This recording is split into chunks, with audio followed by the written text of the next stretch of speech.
खासमा यो बजेट भनेको चाहिँ के हो भन्ने कुरा हामीले बुझ्नुपर्छ जस्तो लाग्छ। बजेट भन्ने चाहिँ सरल भाषामा मैले बुझेको चाहिँ यति पैसा उठाउँछु र यो काम गर्छु भन्ने हाम्रो आर्थिक योजना हो। कति पैसा उठाउने त, तर कसरी उठाउने त भन्ने ढङ्ग पनि हुन्छ होला। अलिक क्रिटिकल्ली नै मैले यसलाई चाहिँ नै समीक्षा गर्नुपर्छ।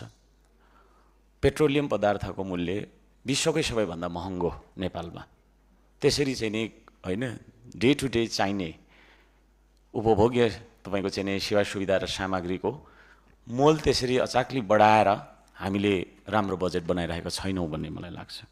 त्यसो भएको कारणले गर्दाखेरि हामीले त्यतातिर ध्यान दिनुपर्छ भन्ने मलाई लाग्दछ, अनुरोध गर्न चाहन्छु। बजेट भन्ने बित्तिकै हामीले समस्या हाम्रा के हुन् र विकास हाम्रो के हो भन्ने बुझ्न जरुरी छ जस्तो मलाई लाग्छ।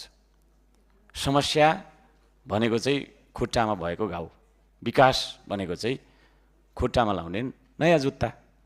हामीले हाम्रो बजेट समस्या समाधान गर्नतिर केन्द्रित हुनुपर्छ कि नयाँ जुत्ता किन्नतिर, खुट्टाको घाउ उपचार गर्नेतिर हाम्रो बजेट केन्द्रित हुनुपर्छ कि नयाँ जुत्ता किन्नेतिर हाम्रो बजेट केन्द्रित हुनुपर्छ?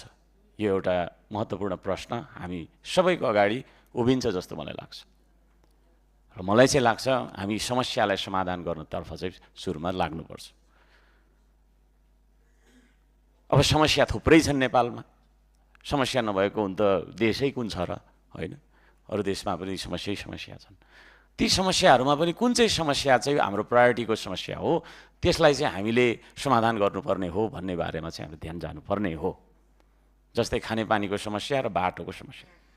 खानेपानीको समस्यासँग बाटोको समस्या तुलना गर्दा बाटो त हामी 6 महिनासम्म धुलेमा पनि हिँड्न सक्छौँ, तर खानेपानी चाहिँ एक दिन पनि हामी पानी छैन भने बाँच्न सक्दैनौँ।